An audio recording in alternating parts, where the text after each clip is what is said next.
राजा के दो बेटे थे, एक शेरू तो दूसरा वीरू। वीरू सफेद रंग का होने की वजह से उसे अपने आप पर बहुत ही घमंड था और उसी घमंड में वो जानवरों को परेशान करता रहता था। जानवर उसकी शिकायत लेकर हमेशा राजा के पास आते थे। राजा अब वीरू से बहुत ही परेशान हो गए थे।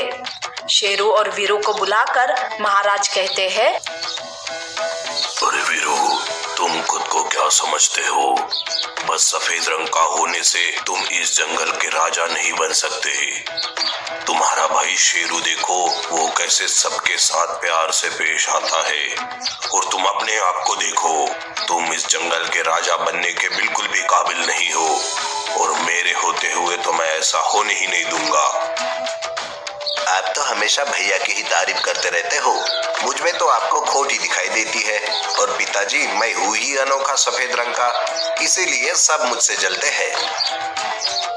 वीरू गुस्से से वहां से चला जाता है। शेरू वीरू को समझाने उसके पीछे जाता है, उसे समझाने लगता है। तब वीरू उल्टा उसी से कहता है, अरे अब तू मुझे मत समझा कि मैं क्या करूँ और क्या नहीं। छोटा है तो छोटा ही रहे, मेरा बड़ा भाई बनने की कोशिश मत कर। वीरू का गुस्सा और भी बढ़ गया था और वो सारा गुस्सा जंगल के बाकी के जानवरों पर उतारता रहता है। ऐसे ही कुछ दिन बीत जाते हैं। एक दिन शेर महाराज का मृत शरीर जंगल के एक कोने में मिलता है। सारे जानवर अपने महाराज के लिए रोते रहते हैं।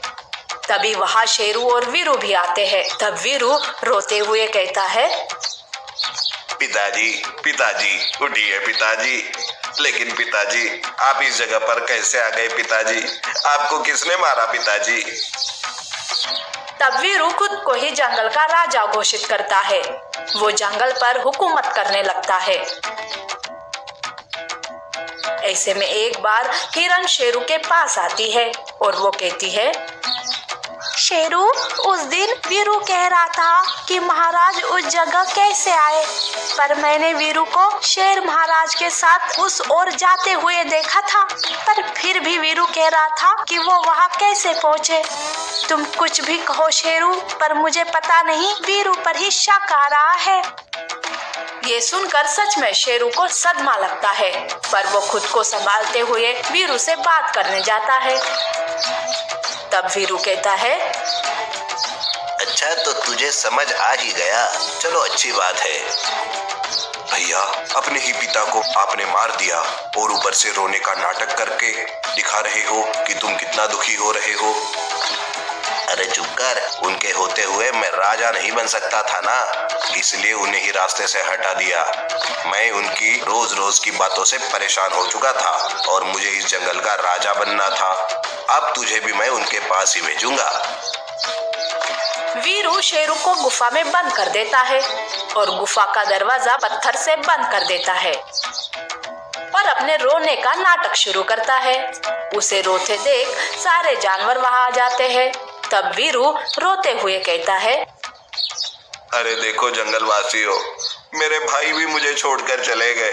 अब मैं अकेला बच गया, अब मैं किसके सहारे जिंदा रहूंगा?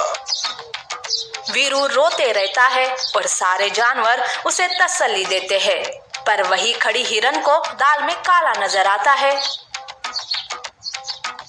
वो हाथी के पास जाकर अपनी बात बताती है और कहती है, सुन हाथी, वो गुफा क्यों बंद थी? क्या उसमें शेरू तो नहीं? हमें पता है कि वीरू कैसा है, कहीं इसके पीछे वीरू की कोई चाल तो नहीं? रात के समय में वो दोनों उस गुफा के पास जाते हैं। हाथी गुफा का दरवाजा खोल देता है और अंदर जाके देखते हैं तो शेरू वहां कैद था। वीरू ने उसे गुफा में मरने के लिए छोड़ दिया था। शेरू सारी हकीकत उन दोनों को बताता है और कहता है, अब वो मेरा भाई नहीं है, मैं उसे छोड़ूंगा नहीं। उसने मेरे साथ कुछ भी किया होता तो कोई बात नहीं, लेकिन उसने पिताजी को मारा और मैं इसका बदला लेके ही रहूंगा। शेरू गुफा से बाहर आता है। हाथी फिर से उस गुफा को बंद कर देता है। उधर वीरू को लगता है कि उसके रास्ते का कांटा निकल गया है। तभी उसी रात शेरू भूत बनकर उसे डराता है। शेरू भूत बनकर कहता है, मैं तुम्हें लेने आया हूँ। डरा हुआ वीरू कहता है, अरे ये सच में शेरू का भूत है या शेरू उस गुफा से बाहर आकर मुझे डरा रहा है? उस रात शेरू उसे बहुत ही डराता है। उसकी नींद ही खराब हो जाती है। वीरू ठान लेता है कि एक बार वो फिर से उस गुफा में जाकर शेरू को देख कर आएगा। इसीलिए वीरू गुफा का दरवाजा खोलकर अंदर जाता है। उसे वहां शेरू दिखाई नहीं देता। इधर हाथी, हिरन और शेरू गुफा का दरवाजा बड़े पत्थर से बंद कर देते हैं ताकि वीरू गुफा से बाहर ना आ पाए। तब वीरू गुफा के अंदर से कहता है, धोखा, मेरे साथ धोखा हुआ है। बाहर निकालो मुझे शेरू, प्लीज मुझे बाहर निकालो। आपकी यही सजा है भैया। आप कितना भी चिल्लाइए, कोई आपको इस गुफा से बाहर नहीं निकालेगा। जंगल में शेर महाराज की मौत का राज पता चल जाता है। अब शेरू उस जंगल का राजा बनता है और जानवरों की रक्षा करता है।